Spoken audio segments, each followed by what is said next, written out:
Selamat berjumpa, sahabat pembelajar. Kali ini kita akan membahas materi pendidikan kewarganegaraan kelas 11 semester 2. Jadi materi yang akan kita bahas itu adalah dinamika peran Indonesia dalam perdamaian dunia. Ada beberapa subpokok bahasan yang akan kita bahas. Yang pertama adalah makna hubungan internasional, politik luar negeri dalam hubungan internasional, peran Indonesia dalam PBB, peran Indonesia dalam ASEAN, dan yang terakhir adalah peran Indonesia dalam gerakan non-blok. Jadi kita mulai dari yang pertama tentang makna hubungan internasional. Menurut Undang-Undang Nomor 37 Tahun 99, yang dimaksud dengan hubungan internasional adalah setiap kegiatan yang menyangkut aspek regional dan internasional yang dilakukan oleh pemerintah di tingkat pusat dan daerah atau lembaga-lembaganya, lembaga negara, badan usaha, organisasi publik, organisasi masyarakat, lembaga swadaya masyarakat atau dilakukan oleh warga negara. Kemudian Profesor Mokhtar Kusumatmaja mengatakan bahwa yang dimaksud dengan hubungan internasional adalah hubungan antar bangsa dan berkembang pada kebiasaan-kebiasaan atau peraturan-peraturan hukum yang merupakan kesepakatan bersama. Yang selanjutnya sekarang kita bicarakan tentang politik luar negeri dalam hubungan internasional. Yang menjadi sarana-sarana hubungan internasional yang pertama itu adalah diplomasi. Yang kedua adalah propaganda. Yang ketiga ekonomi. Yang keempat itu adalah kekuatan militer. Kita bahas yang pertama dari diplomasi. Diplomasi itu merupakan proses komunikasi antar pelaku hubungan internasional untuk mencapai tujuan bersama atau kesepakatan tertentu. Diplomasi biasanya dilakukan oleh beberapa instrumen dalam hubungan internasional. Yang pertama instrumen itu adalah Kementerian Luar Negeri. Kementerian Luar Negeri ini biasanya berpusat kegiatannya ada di ibu kota negara pengirim. Kemudian yang kedua itu adalah perwakilan diplomatik. Kalau perwakilan diplomatik, dia berpusat kegiatannya ada di ibu kota negara penerima.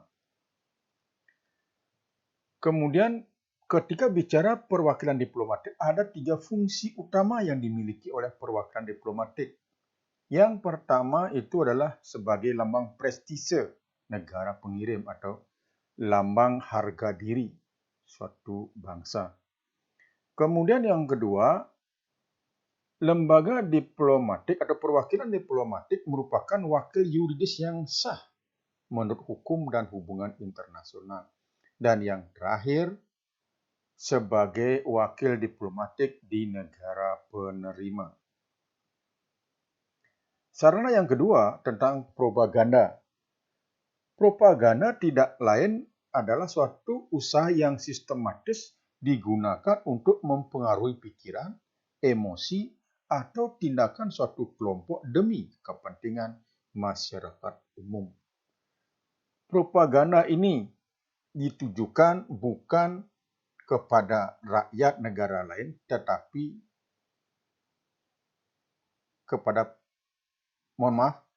propaganda ditujukan kepada rakyatnya, bukan kepada pemerintah negara lain.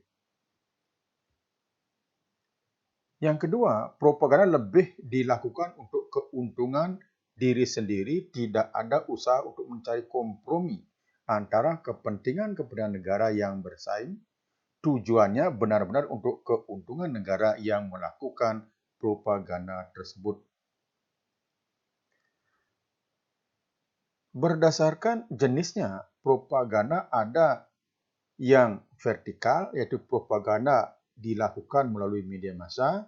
Kemudian ada propaganda horizontal, yaitu dilakukan melalui komunikasi interpersonal dan komunikasi organisasi dibanding komunikasi massa.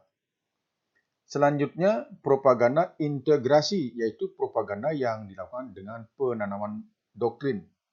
Dan yang keempat, propaganda agitasi, yaitu propaganda yang bertujuan agar komunikasi bersedia memberikan pengorbanan yang besar bagi tujuan yang berlangsung dan mengorbankan jiwa mereka dalam usaha mewujudkan cita-cita. Yang kedua, propaganda berdasarkan sumbernya.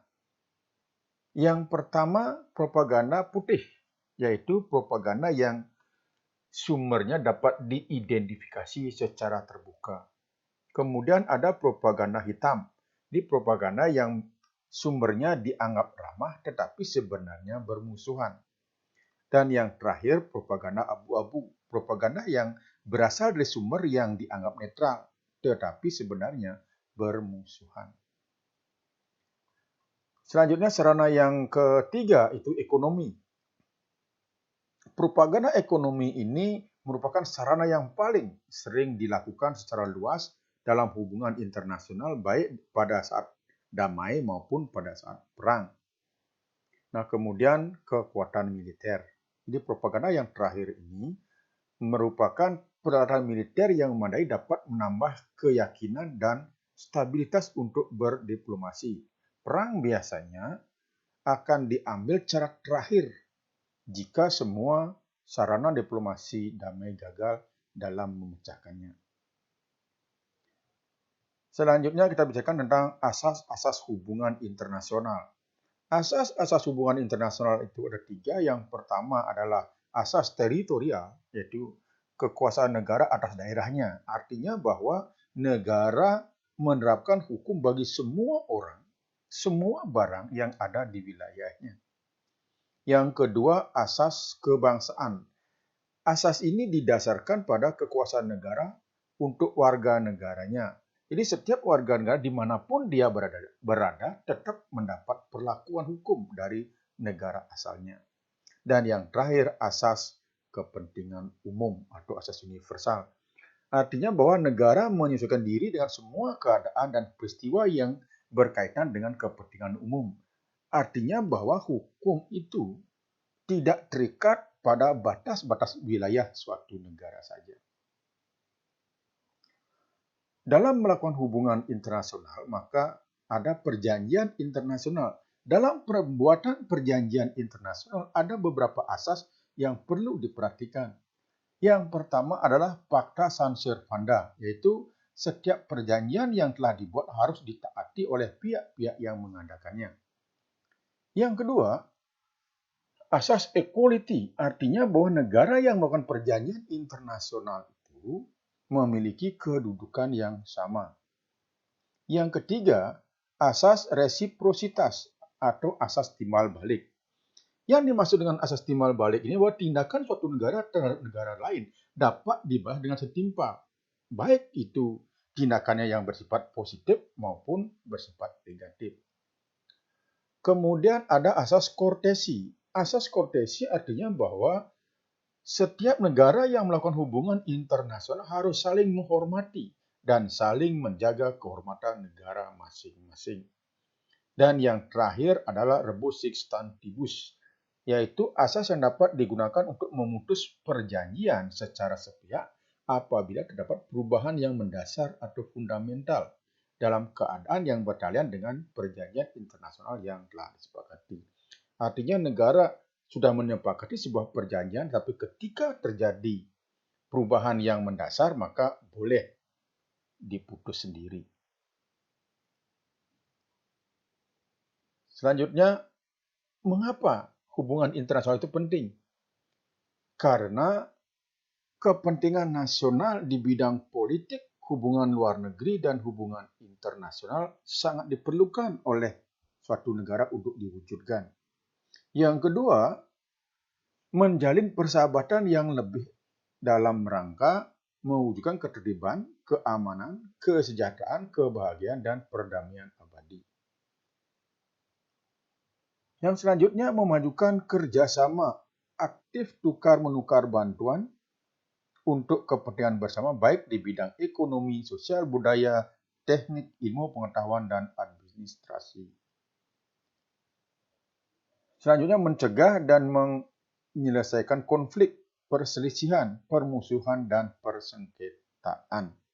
Dan yang terakhir adalah mengembangkan cara penyelesaian masalah secara damai melalui perundingan dan diplomasi. Kemudian faktor-faktor yang mempengaruhi pentingnya hubungan internasional. Yang pertama adalah faktor internal, yang kedua faktor eksternal. Faktor internal itu adanya kekhawatiran akan ancaman kelangsungan hidup, baik melalui kudeta maupun intervensi dari negara lain. Kemudian faktor eksternal, ketentuan hukum alam mengatakan bahwa tidak dapat dipungkiri suatu negara tidak dapat berdiri sendiri tanpa bantuan dan kerjasama dengan negara lain. Apa dampak ketika suatu negara menutup diri dari pergaulan internasional? Dampaknya yang muncul kecurigaan masyarakat bangsa-bangsa terhadap suatu negara. Kemudian bisa dikucilkan dari pergaulan antar bangsa, terutama dalam memenuhi kebutuhan dalam negerinya. Kemudian ketidakpedulian PBB selaku organisasi internasional dalam hal ini terhadap masalah-masalah yang timbul di negara tersebut, sehingga tidak peduli apakah PBB atau organisasi internasional lainnya. Kemudian diberhentikan beberapa bantuan dari masyarakat internasional terhadap negara yang melakukan penutupan diri dari pergaulan internasional. Baik, sekarang kita bahas tentang politik luar negeri dalam hubungan internasional. Politik dalam negeri Indonesia dalam hubungan internasional ini dipengaruhi oleh pemikiran daripada Bung Hatta. Bung Hatta menyampaikan bahwa tujuan politik luar negeri itu adalah untuk mempertahankan kemerdekaan bangsa dan keselamatan negara. Yang kedua, memperoleh barang-barang yang diperlukan dari luar negeri untuk memperbesar kemakmuran rakyat. Yang ketiga, meningkatkan perdamaian internasional. Dan yang keempat, itu adalah meningkatkan persaudaraan dengan semua bangsa. Bagaimanakah peran Indonesia dalam PBB?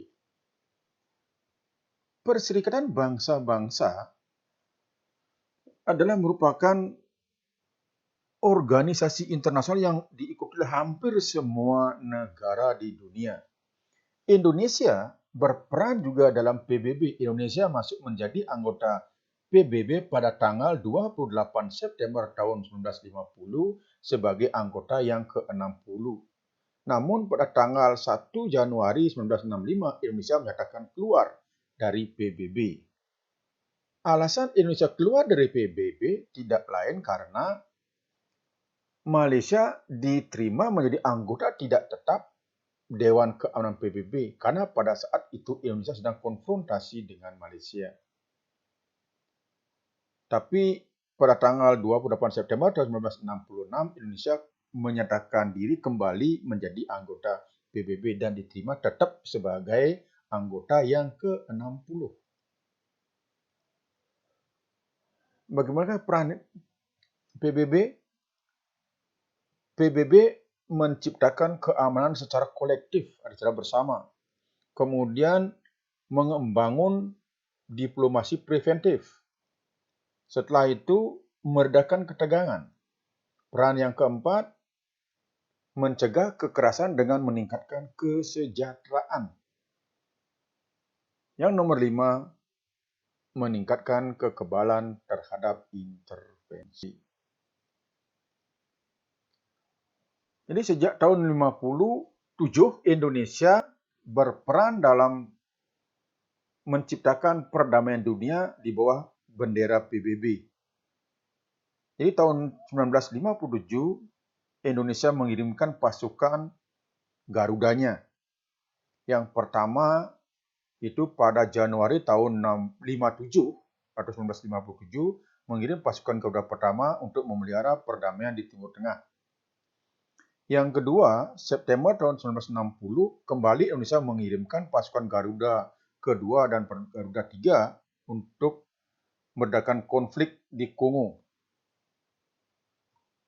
Yang ketiga, bulan Januari tahun 73 Indonesia mengirimkan pasukan Garuda 4 5, 6, 7, dan 8 ke Vietnam. Kemudian pasukan Indonesia juga ikut mewujudkan perdamaian di Bosnia setelah pecahnya Yugoslavia. Jadi pasukan Garuda Indonesia juga ikut menjaga perdamaian di Irak dan di Afghanistan.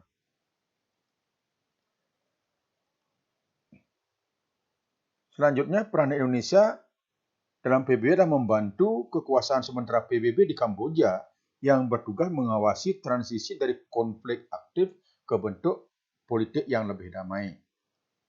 Peran selanjutnya yang dimainkan oleh Indonesia, di mana Menteri Luar Negeri saat itu adalah Adam Malik, menjabat sebagai Ketua Sidang Majelis Umum PBB pada masa sidang tahun 1974. Kemudian tahun 2007 sampai dengan 2008, Indonesia masuk dalam keanggotaan tidak tetap Dewan Keamanan PBB. Nah, sekarang kita bicarakan tentang peran Indonesia dalam ASEAN. ASEAN singkatan dari Association of Southeast Asian Nations, artinya Asosiasi Negara-Negara Asia Tenggara. Jadi ASEAN ini didirikan pada tanggal 8 Agustus tahun 1967 di Bangkok yang diperakasai oleh 5 Menteri Luar Negeri. 5 Menteri Luar Negeri yang dimaksud adalah Menteri Luar Negeri Indonesia yaitu Adam Malik, Malaysia diwakili oleh Tun Abdul Razak, Thailand diwakili oleh Tanak Kuman, Filipina diwakili oleh Narcisco Ramos, dan Singapura diwakili oleh S. Rajaratnam. Prinsip pembentukan ASEAN. Yang pertama adalah saling menghormati terhadap kemerdekaan, kedaulatan, kesamaan, integritas wilayah nasional, dan integritas nasional setiap negara. Yang kedua, mengakui hak setiap bangsa untuk penghidupan nasional yang bebas dari campur tangan luar, subversi maupun intervensi dari luar. Yang ketiga, tidak saling turut campur urusan dalam negeri masing-masing. Yang keempat itu adalah penyelesaian perbedaan dan pertengkaran dan persengketaan secara damai. Prinsip yang selanjutnya tidak menggunakan ancaman atau menolak penggunaan kekuatan militer. Selanjutnya, prinsipnya adalah menjalankan kerjasama secara efektif antara anggota. Apa manfaat ASEAN? Manfaat ASEAN yang pertama bagi Indonesia atau bagi anggotanya adalah memenuhi kebutuhan dalam negeri akan barang atau jasa. Yang kedua, memperluas pasar hasil produksi barang atau jasa. Yang ketiga, memperluas lapangan pekerjaan. Yang keempat, menambah devisa negara. Yang kelima, memanfaatkan sumber daya alam. Dan yang terakhir, mengurangi ketimpangan antara negara maju dan negara berkembang. Nah, sekarang kita bicarakan tentang peran Indonesia dalam gerakan non-blok. Gerakan non-blok ini adalah organisasi yang terdiri atas lebih dari 120 negara yang tidak menganggap dirinya bergabung atau beraliansi dengan atau terhadap blok kekuatan besar manapun di dunia. Ada negara-negara yang menentukan sikap netral, yaitu Indonesia, India, Mesir, Ghana, dan Yugoslavia. Indonesia itu diwakili oleh Soekarno, kemudian selaku Presiden Indonesia, Pandit Jawaharlal Nehru selaku Perdana Menteri India, Gamal Abdul Nasir itu Presiden Mesir, Joseph Broz Tito Presiden Yugoslavia, dan Kwame Nkrumah itu Presiden daripada Ghana. Kemudian mereka membentuk gerakan non-blok pada tanggal 1 September 1961. Gerakan ini diilhami oleh Dasar-Sila Bandung yang disepakati pada Konferensi Asia Afrika tahun 1955 di Bandung, Indonesia. Apa yang melatar belakangi gerakan non-blok? Yang melatar belakangi yang pertama adalah karena adanya dua blok, yaitu blok barat di bawah pimpinan Amerika Serikat dan blok timur di bawah pimpinan Uni Soviet yang saling memperebutkan pengaruh di dunia.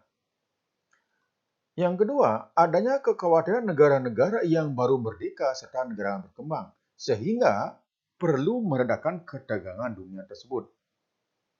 Yang ketiga, disetujuinya pernyataan atau dokumen Brioni pada tahun 1956 oleh Presiden Josip Broz Tito dari Yugoslavia, kemudian ada Perdana Menteri Jawaharlal Nehru dari India, ada Presiden Gamal Abdul Nasir dari Mesir, dan bertujuan untuk mempersatukan negara-negara non-blok. Kemudian terjadinya krisis Kuba pada tahun 1961 sebab Uni Soviet membangun pangkalan militer di Kuba secara besar-besaran sehingga membuat Amerika menjadi khawatir. Dan ini akan menambah situasi yang menegangkan antara Amerika dengan Uni Soviet. Apa tujuan GNB? Tujuan GNB yang pertama adalah menjaga perdamaian dunia, yang kedua adalah menjamin kemerdekaan dan kesatuan wilayah negara anggotanya, yang ketiga adalah menentang segala bentuk penjajahan, terus yang keempat adalah menentang segala bentuk blok-blok politik. Nah, sekarang kita lihat peran Indonesia dalam gerakan non-blok. Yang pertama, Indonesia berperan sebagai pemrakarsa berdirinya gerakan non-blok. Peran yang kedua, Indonesia pernah memimpin gerakan non-blok tahun 1961, di mana Indonesia dipercayai untuk menjadi ketua gerakan non-blok, yaitu dipimpin oleh Presiden Soeharto, yaitu Presiden Indonesia. Yang selanjutnya, peran Indonesia menyelenggarakan KTT ke-10 gerakan non-blok di Jakarta pada tanggal 1 sampai dengan 6 September tahun 1992. Kemudian memecahkan masalah dunia atas dasar prinsip keadilan. Demikian yang bisa saya sampaikan tentang materi pendidikan kewarganegaraan kelas 11. Terima kasih atas perhatiannya. Semoga bermanfaat bagi Bapak Ibu, para sahabat pembelajar. Sampai jumpa lagi pada slide-slide berikutnya. Terima kasih.